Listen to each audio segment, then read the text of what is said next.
Bem-vindos ao módulo 3. Nesse módulo, nós falaremos sobre o pensamento sistêmico, o pensamento mecanicista e a fenomenologia.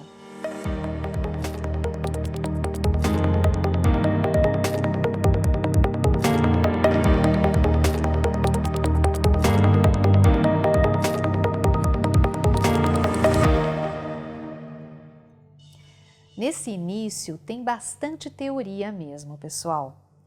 Mas fiquem tranquilos, porque isso vai fazer com que vocês, quando começarem a estudar a constelação familiar propriamente dita, tenham uma clareza e uma facilidade de compreender os conteúdos muito maior. Eu quero contar para vocês que eu já fiz mais de 2.500 horas aula de formação em constelação familiar. E por que eu sei, né, que foi esse tanto de número de horas aulas? Porque numa das formações que eu fiz com a professora Brigitte, ela pedia para que nós contássemos quantas horas aula já havíamos tido, para que ela pudesse usar no início da formação o princípio da ordem que nós veremos mais para frente. E então eu tive que pegar cada certificado e ir contando quantas horas eu já havia feito de aulas, né, nos cursos de constelação. E deu 2.500 horas, né? E por que eu estou falando isso para vocês? Porque em nenhuma das formações que eu fiz, eu tive esse conteúdo mastigado do jeito que eu estou passando para vocês. E eu tive que ralar muito para compreender uma série de conceitos que nós usamos na constelação familiar. E olha que eu sou psicóloga, então muita coisa era familiar para mim. Por exemplo, eu fiz uma formação básica de psicodrama. Eu fiz várias formações de técnicas corporais. Eu venho do caminho da meditação, então a fenomenologia que nós veremos hoje também era bastante conhecida para mim. E ainda assim eu tive bastante dificuldade no início para compreender alguns conteúdos que o Bert Hellinger trazia, mesmo porque ele é filósofo, né? Ele fala através de metáforas, ele tem conceitos próprios. Mesmo lendo os livros dele, tem muitos exemplos de constelações. Na verdade, são constelações transcritas, né? E muito pouca teoria. Então eu tive que correr muito atrás, né? Para poder desenvolver todo esse pensamento nessa ordem que vocês estão tendo aqui nesse curso, ok? Então peço para vocês um pouco de paciência para que vocês de fato cheguem ali nas constelações familiares. Já já estaremos falando delas. E o que é um sistema? Um sistema é um conjunto de elementos que estão interconectados entre si e são interdependentes, ou seja, um depende do outro, um afeta o outro, um influencia o outro. A mais comum das analogias é com o próprio corpo humano. Então pensem, quando um órgão não está bem, um órgão é um elemento desse sistema, né? Quando um não está bem, os outros também não funcionam bem. Então, dizer que algo é um sistema é o mesmo que dizer que este algo é constituído de várias partes e essas partes interagem mutuamente entre si. Por exemplo, as partes podem ser órgãos de um corpo, jogadores de um time de futebol, integrantes de uma família, partes que compõem um determinado aparelho, departamentos que compõem uma empresa, alunos que compõem uma classe, países que compõem um planeta, no nosso caso o planeta Terra, planetas que compõem um universo, conceitos e ideias que compõem um sistema de ideias de um determinado grupo. Todos esses valores, crenças, eles se mantêm no campo morfogenético que nós estudamos na nossa aula retrasada. E é dessa forma que toda a informação é mantida dentro desses pequenos sistemas, subsistemas ou grandes sistemas. No famoso livro A Quinta Disciplina, Peter Senge define: um sistema é um todo percebido cujos elementos mantêm-se juntos porque afetam continuamente uns aos outros ao longo do tempo e atuam para um propósito comum. O propósito maior dos órgãos do nosso corpo é promover uma boa saúde para todos nós. Da mesma forma, o propósito de um sistema familiar é manter e promover a vida dentro daquele sistema, com suas particularidades, também dentro de um sistema evolutivo de crenças e valores, e que também está dentro de um outro grande sistema, que é o sistema da raça humana, que vai se desenvolvendo e evoluindo a partir do desenvolvimento dos sistemas menores. Então é importante também perceber que existem sistemas dentro de sistemas dentro de sistemas. Cada um de nós é parte de um sistema muito maior, a começar da nossa própria família. Então veja, se eu quero conhecer o meu propósito de vida, é muito importante que eu conheça o propósito do meu sistema como um todo. Por isso é tão importante a aula que nós tivemos da árvore genealógica e você colher informações sobre a sua ancestralidade, para que você possa reconhecer quais são as crenças, quais são os padrões de comportamento, as histórias que se repetem, as dificuldades que acontecem dentro do seu sistema familiar, porque você é parte desse sistema, não tem como você se isolar e querer se compreender sem que você perceba o contexto de onde você veio. Quando nós falamos de sistemas, é importante lembrar que existem sistemas simples e sistemas complexos. Os sistemas simples, normalmente, têm causa e efeito muito fácil de serem detectados.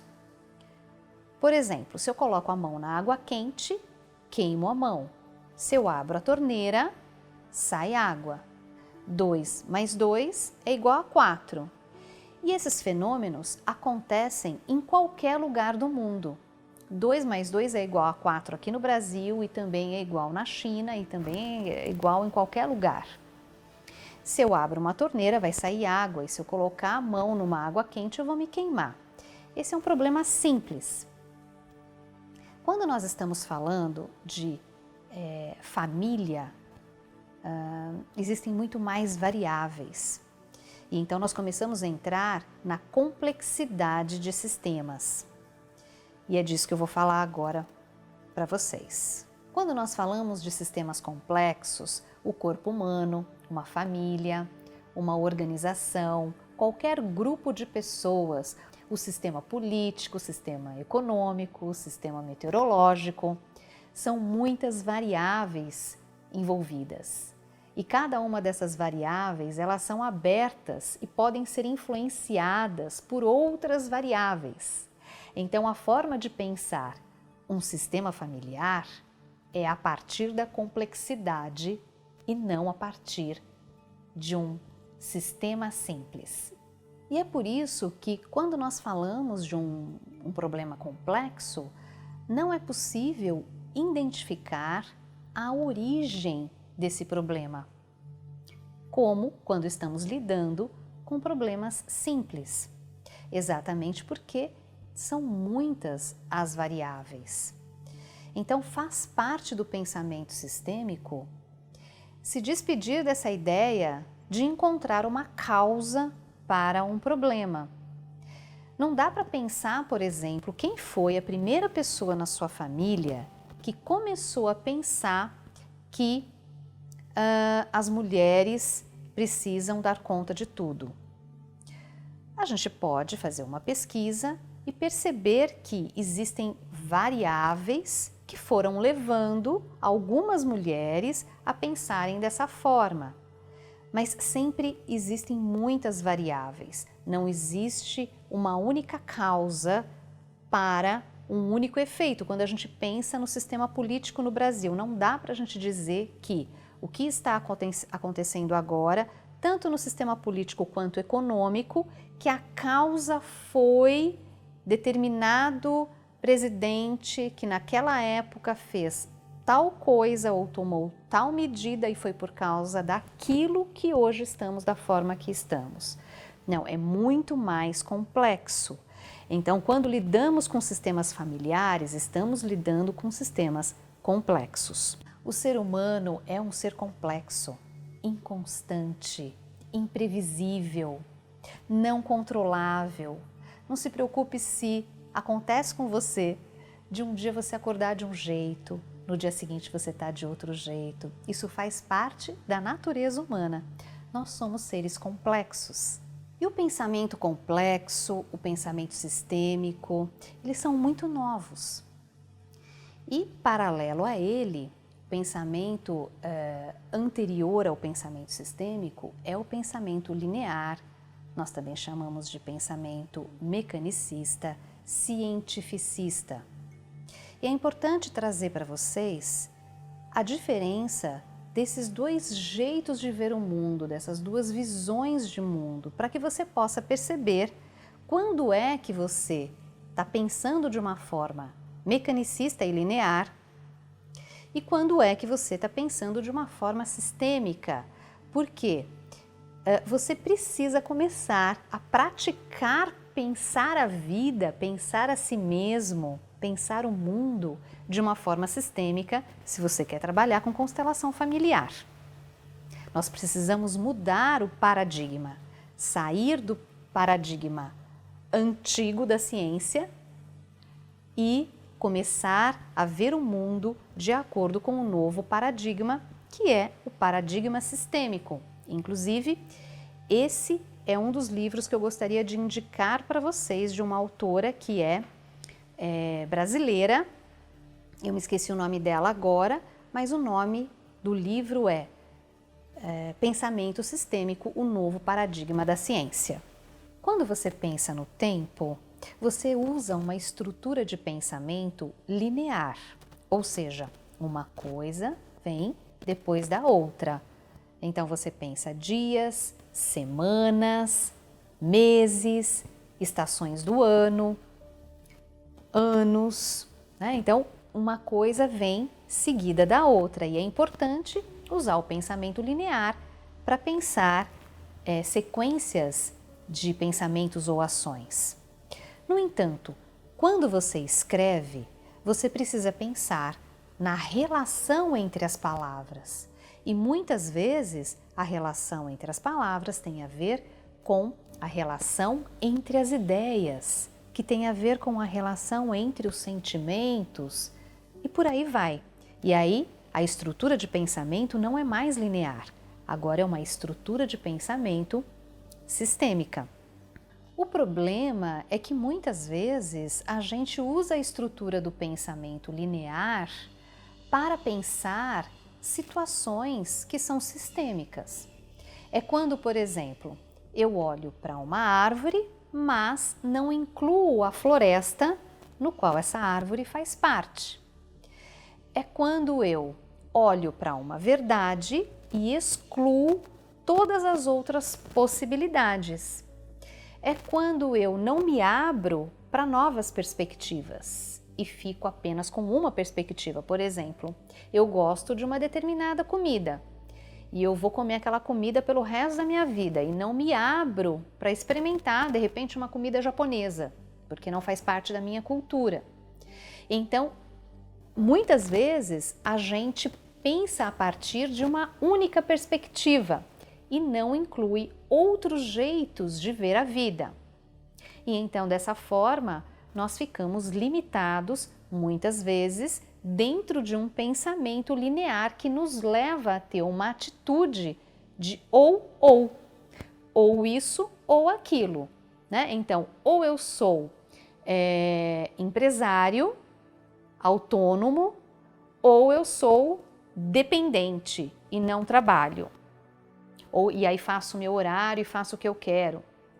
E aí ou uma coisa ou outra coisa. Ou eu mudo para São Paulo ou eu mudo para o Rio de Janeiro.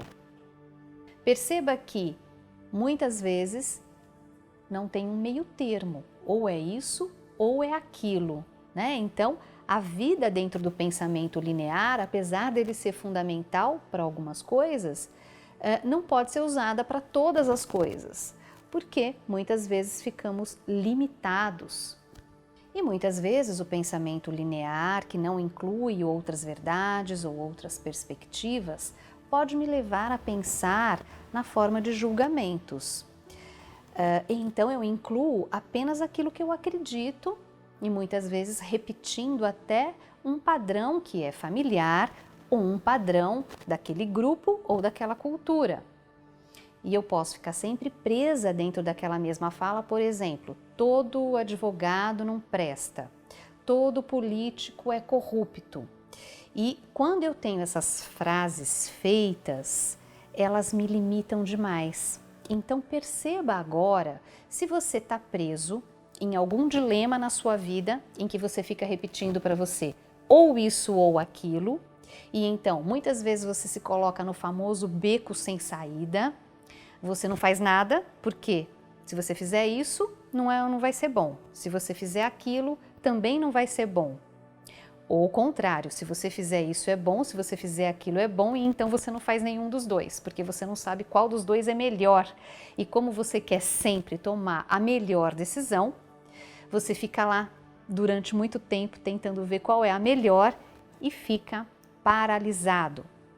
Então, muitas vezes, pensar linearmente faz com que a gente não ande na vida, que a gente fique paralisado, estagnado, porque a gente está muito preocupado em tomar a melhor decisão. Então, perceba se você está num dilema ou perceba se você está, às vezes, imobilizado por conta de uma crença que está pronta. Então, nós vamos ver agora em seguida como é que nós podemos sair desse beco sem saída, mudando o jeito de pensar. E antes da gente falar de qual é o jeito que a gente pode pensar para sair do beco sem saída, vamos falar do pensamento mecanicista, porque ele também é um jeito de pensar que me mantém nesse beco. Então eu gosto sempre de dar um exemplo para que fique claro para você o que é o pensamento mecanicista, e eu gosto de dar o exemplo do relógio. Então pensa aí num relógio, você quer conhecer uma determinada parte do teu relógio. Vamos imaginar que você quer conhecer a engrenagem desse relógio. De acordo com o pensamento mecanicista, para conhecer a engrenagem do relógio, você precisa desmontar o relógio. Se fosse um animal ou um corpo humano, você iria dissecar, separar as diferentes partes e então você pegaria aquela única parte, a engrenagem. Em relação ao corpo, você pegaria o coração, se esse é o seu objeto de estudo, e você vai estudar somente aquela parte.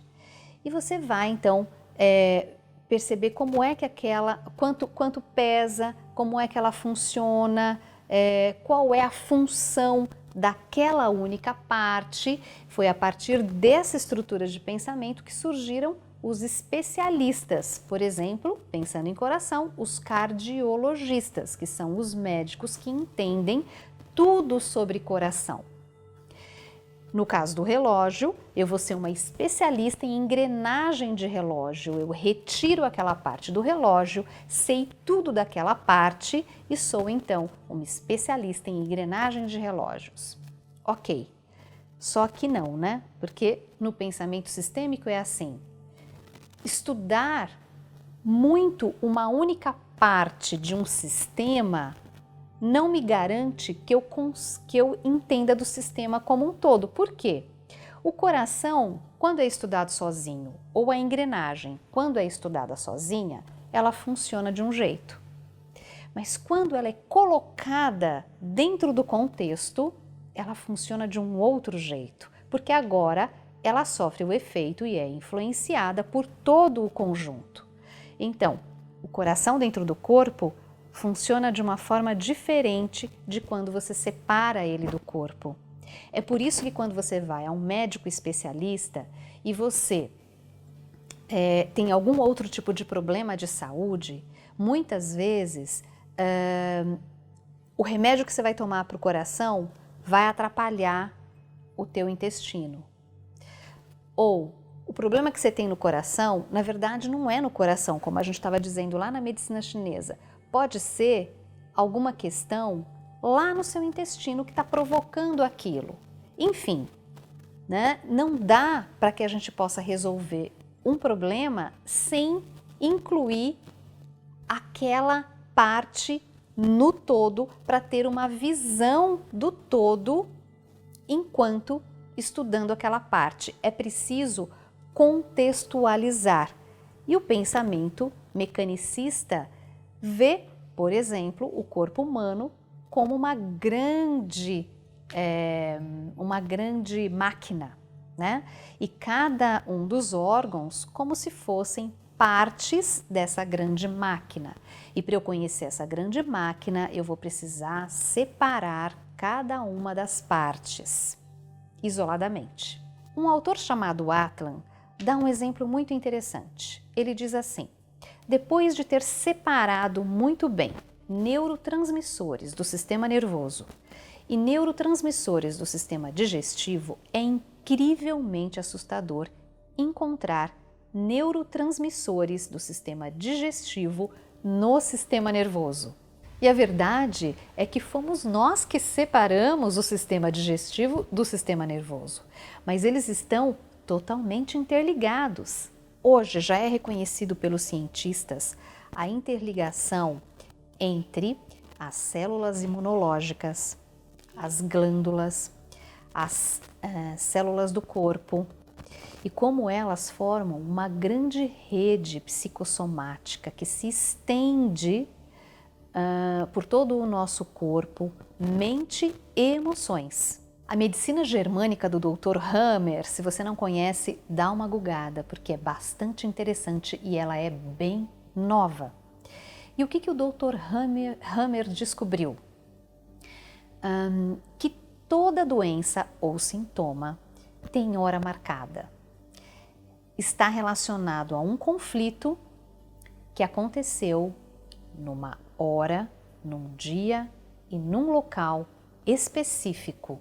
Dessa forma, no novo paradigma sistêmico, nós sabemos que não é mais possível separar o objeto do seu contexto, o órgão do sistema como um todo, sistema biológico, a pessoa do seu contexto familiar. Não é mais possível separar a emoção, a mente e o corpo. Todos estão interligados. No entanto, muitas pessoas me perguntam: ok, então nós não vemos mais o indivíduo separado, mas nós vemos o indivíduo dentro de um grupo. Mas então, nós perdemos de vista o indivíduo? Nós só estamos preocupados com o contexto? E onde é que vai parar o indivíduo? Pois é por isso que essa figura, que vai aparecer agora aqui para vocês, a figura do cálice, ela nos dá essa perspectiva de fundo e de superfície. Se você olhar para essa figura, você muitas vezes pode enxergar um cálice. E se você mudar o seu jeito de ver, você vai enxergar duas faces, uma olhando para a outra. Então nós temos uma figura de duas faces e o fundo, o cálice. Ou o cálice pode ser a figura, e se ele é a figura, então as duas faces serão o fundo. É a mesma coisa aqui. Então, eu pego o indivíduo, olho para o indivíduo e de fundo o contexto, a família. Ora, eu posso então deixar o indivíduo de fundo e olhar para a família na frente. Dessa forma, nós fazemos esse exercício de olhar o indivíduo e o contexto. E nós vamos então perceber como esse indivíduo se relaciona dentro do contexto dele. E vamos incluir os dois. Os dois têm importância. Neutralidade é uma palavra muito importante também nesse tema do pensamento mecanicista. Não dá para que nós possamos praticar a neutralidade nesse trabalho das constelações familiares. Neutralidade é um termo usado lá na psicanálise, em que nós tentávamos, enquanto terapeutas, ficarmos neutros em relação a tudo o que o cliente trazia para nós, tentando não influenciá-lo e nem ser influenciado por ele. Nós achávamos que o terapeuta não afetava o cliente e o cliente não afetava o terapeuta. Então, o grande exercício era de permaneça neutro. Mas agora, no novo paradigma, nós sabemos que isso é impossível. Não dá para se manter neutro. Aquilo que eu estou observando e só o fato de existir um observador aqui já vai fazer com que aquele sistema ou aquele indivíduo se comporte de uma forma diferente. E aquilo que o indivíduo me traz entra em ressonância muitas vezes com aquilo que eu sou. E para finalizar esse assunto do pensamento mecanicista e linear, vamos colocar algumas palavras-chave para representar tudo isso que eu falei até agora e para te ajudar a fixar esse conhecimento. Então vamos lá. Especialistas, sistema observado, mecanicismo, certeza, controle, previsibilidade, neutralidade, atitude ou, verdade, relações causais lineares. Ok, como é que então na prática nós podemos mudar o nosso jeito de pensar? Como é que nós podemos pensar a vida a partir de um olhar mais sistêmico? Para que a gente possa não ficar mais presos dentro daquele beco sem saída que o pensamento linear ou mecanicista nos leva. Um exemplo pessoal. Eu me lembro quando eu era nova e estava em grupos de amigos, como para mim era importante expressar a minha verdade. E muitas vezes, ao expressar a minha verdade, existia uma certa competição ou uma vontade, desejo de que a minha verdade fosse a verdade mais verdadeira. E então, na forma de me relacionar com o outro, é como se eu quisesse sempre mostrar para o outro que eu estava certa e que o outro estava errado. Isso acontece muito quando a gente tem uma religião e a gente acredita que aquele sistema de crenças daquela religião é o único que salva. Eu também já usei bastante esse jeitão aí. Então, entre os meus 20 e 30 anos, eu acreditava em um Deus e para mim aquele era o único jeito de viver a vida, era o jeito certo, e todas as outras pessoas que não viviam da forma que eu vivia, puxa vida, né? Eles ainda não encontraram a verdade. Eles ainda não encontraram Deus. Ou seja, todos eles estão errados e eu sou aquela que encontrou o caminho, encontrou Deus, alguns dizem encontrou Jesus. E à medida que o tempo foi passando, junto com as rugas foram vindo também muitas experiências de vida, maturidade, sabedoria. E hoje, para mim, é possível soltar as minhas verdades e eu gosto de dizer aos meus alunos assim, pessoal, verdade é que nem alface. murcha rápido, dura pouco. Então nós precisamos estar renovando as nossas verdades constantemente e aprender a se interessar pela verdade do outro. E saber que incluir outras verdades não te coloca em perigo e não é ameaçador para você. Dentro do pensamento sistêmico, nós aprendemos que a verdade é de cada um. Nós aprendemos a respeitar a verdade do outro. Não só isso, nos tornamos interessados e curiosos para saber como o outro pensa. E dessa forma, muitas verdades podem conviver em harmonia. O pensamento sistêmico na prática também é migrar daquela atitude ou isso ou aquilo para a atitude e isto e aquilo. Tanto isso quanto aquilo. Então eu posso incluir duas possibilidades. E mais, eu posso ir para as infinitas possibilidades. O foco está sempre nas relações. E o uso da criatividade para a resolução de conflitos, ou seja, muitas soluções podem existir para que eu resolva um problema. E eu preciso sair do nível do problema para poder encontrar uma solução que está sempre acima do problema, que muitas vezes está lá no beco sem saída. A gente usa também hoje, é muito comum essa expressão, pensar fora da caixa, né? Então eu preciso sair do nível do problema para poder encontrar uma solução criativa. E o foco está sempre nas relações. Lembrando que no pensamento sistêmico não é possível isolar o sujeito, o elemento, fora do seu contexto. E uma atitude importante é aquela de que eu estou sempre aprendendo com as situações da vida. Essa pergunta é muito boa. Qual é o aprendizado em relação a esse problema, a essa dificuldade? E também assumir a postura de protagonista da sua vida, daquele que é co-criador e autorresponsável. Isso significa que, em qualquer situação que aconteça na sua vida, tem uma parte sua que é responsável, sim, por aquela situação.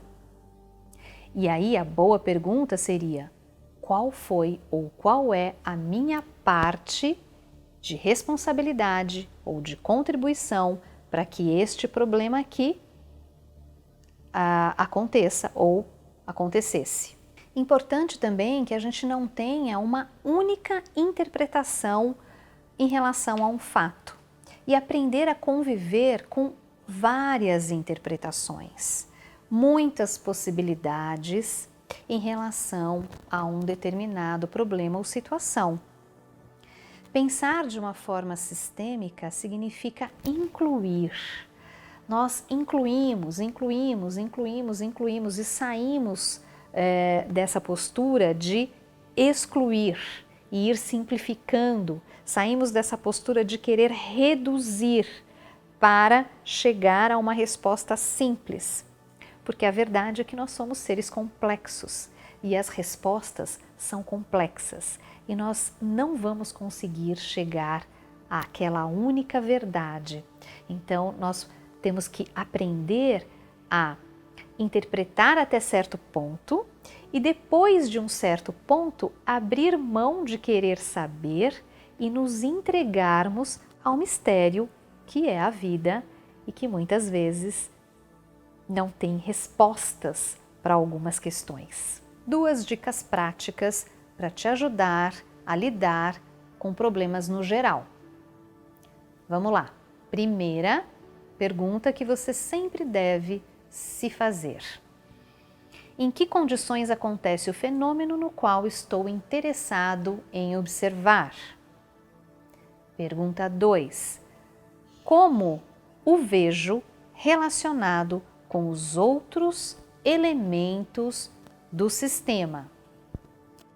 E as palavras-chave para sintetizar o que nós tivemos nessa aula e te ajudar a fixar o conhecimento do pensamento sistêmico.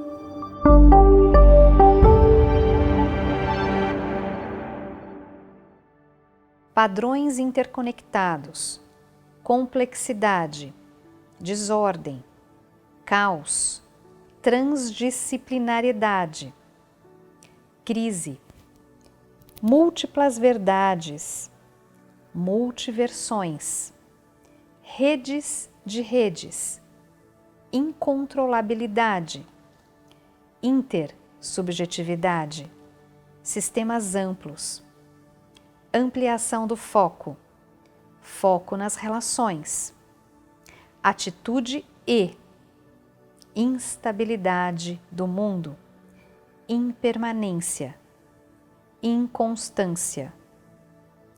E assim nós encerramos a aula 1 do módulo 3 e seguimos para a aula 2, onde falaremos do método fenomenológico e da técnica da representação.